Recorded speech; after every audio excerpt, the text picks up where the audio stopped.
Je vais commencer par mon poème extrait de l'anthologie du Printemps des poètes, paru chez Bruno Doucet.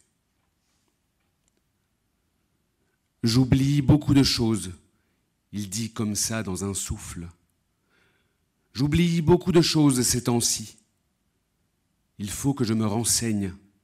Il faut que je cherche des informations à propos des choses que j'oublie. Beaucoup de choses ne sont plus à leur place. Pas vrai? Par exemple, les casseroles. Les casseroles. Les casseroles sont rangées avec les casseroles dans une armoire en bois. Les casseroles sont rangées les unes sur les autres. Plus précisément, les casseroles sont empilées les unes dans les autres. Les plus grandes casseroles accueillent les plus petites casseroles. Les plus grandes casseroles soutiennent les plus petites casseroles. Les plus petites casseroles affrontent un risque accru de poussière. Mais je m'égare. L'important ici, la chose à retenir, il dit comme ça dans un souffle, c'est que les plus grandes casseroles accueillent les plus petites casseroles. J'oublie beaucoup de choses ces temps-ci, mais je crois que dans la vie, c'est plutôt l'inverse. Dans la vie, je crois que les grandes casseroles personnes s'empilent sur les petites casseroles personnes. Dans la vie, je veux dire, les grandes casseroles personnes s'empilent sur les petites casseroles personnes. Et c'est pour ça qu'il n'y a plus de place dans l'armoire monde. C'est pour ça qu'il n'y a plus de place. C'est pour ça que la poussière s'infiltre de partout et étouffe l'armoire monde. J'oublie beaucoup de choses, mais je crois que c'est pour ça. Beaucoup de choses ne sont plus à leur place. Vous ne trouvez pas ? Et les casseroles se traînent dans la poussière sur des mètres et des mètres d'armoires en bois. Et les casseroles personnes aussi se traînent sur des kilomètres et des kilomètres de vieille poussière, bientôt juste poussière, poussière. Dans une armoire à monde qui craque de partout, dans une armoire à monde bientôt cassée, une armoire à monde cassée, cassée, cassée, cassée, comme on dit, cassée, cassée, et des casseroles, personnes, cassées, cassées, bientôt poussière, poussière. Il dit comme ça, dans un souffle.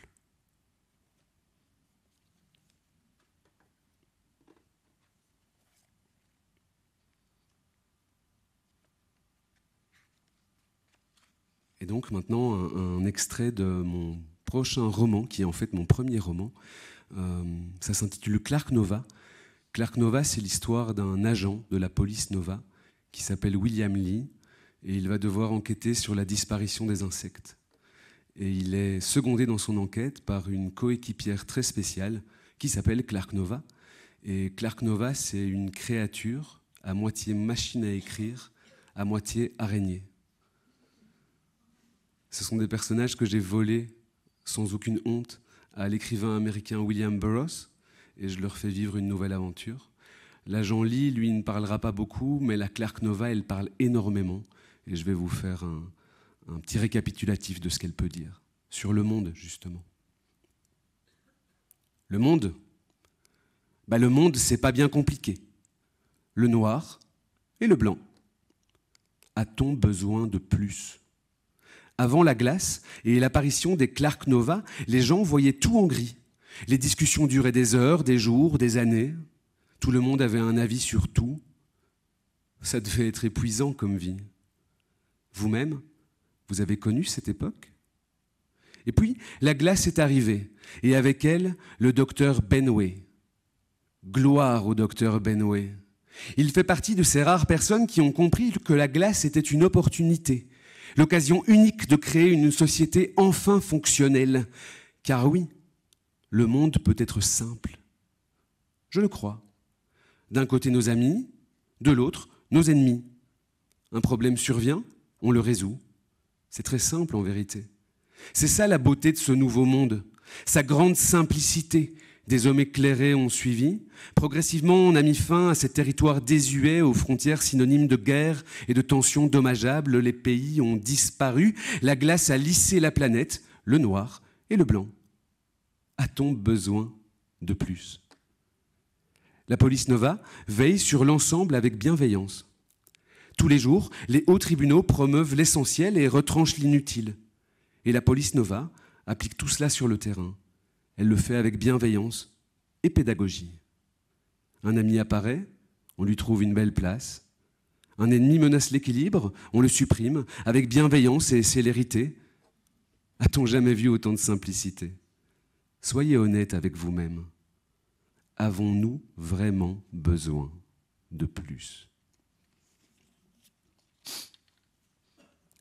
Et puis, nous encourageons nos agents à ne pas développer de relations suivies, trop distrayants. Tout ce qui détourne du travail est néfaste pour l'agence. Par contre, vous serez heureux et heureuse d'apprendre que le harcèlement sexuel est vivement recommandé. En sus des compétences, l'apparence est un critère central de recrutement. Un visage carré, des épaules bien développées pour les hommes, une peau éclatante, une poitrine et des fesses généreuses pour les femmes. Des études montrent en fait qu'il existe un lien très fort entre flux hormonal, tension sexuelle et productivité. Par contre, l'amour, le sentiment amoureux, je veux dire, ça rend mièvre, ça rend distrait. Il est à bannir. Pourquoi aimer quand on a le permis de tuer ?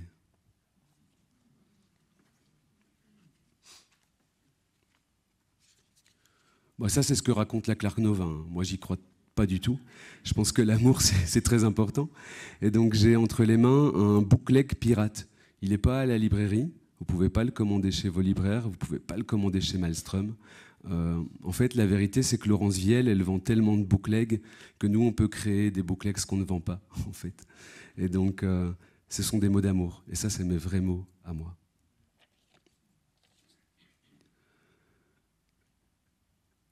J'ai senti la douleur te monter aux yeux.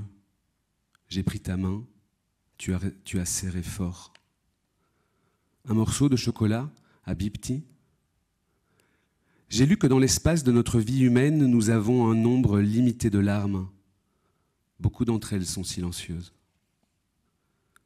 Puis-je dire amour, si je suis incapable de comprendre vraiment ta souffrance? Est-ce que la souffrance, comme la poésie d'ailleurs, s'apprécie mieux si elle demeure inexpliquée? On ne parle pas de la pluie, elle tombe quand même. J'allume une cigarette imaginaire pour l'observer se consumer.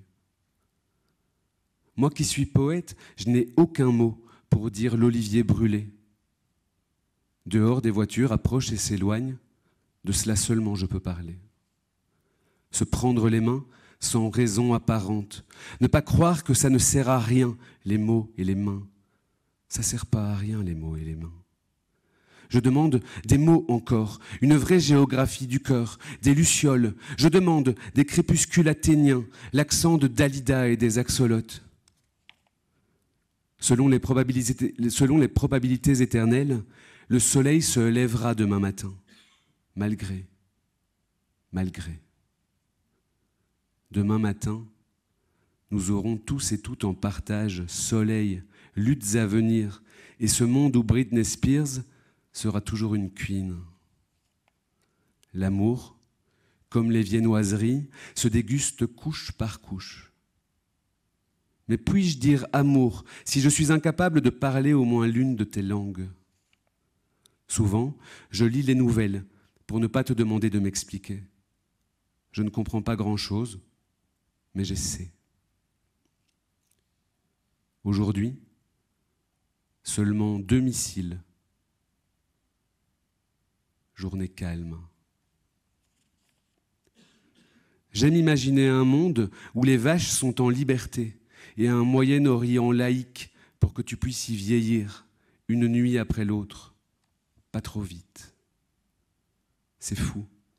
J'ai appris à écrire à 3000 kilomètres de toi. C'était donc vrai ce que disait Lorenz Ferlinghetti. Poésie, distance la plus courte entre 2 êtres humains. Les poètes, comme les pages d'un Leporello, reliés les uns aux autres. Un rêve. Pendant que l'un de nous déclame un long poème, l'autre enfouit toutes les armes du monde dans un très grand trou que nous rebouchons ensuite avec nos pieds et un rire d'enfant. Un rêve encore, agrandir le ciel de telle façon que s'y perdent et n'y reviennent jamais les avions de chasse. Je veux croire que des oiseaux comme nous trouveront toujours un olivier. Une voiture jaune passe, oui, de cela je peux parler. Je t'aime et je t'espère bien. Quelque part, des vaches, des coquelicots et quelques motifs sans kérosène fusible.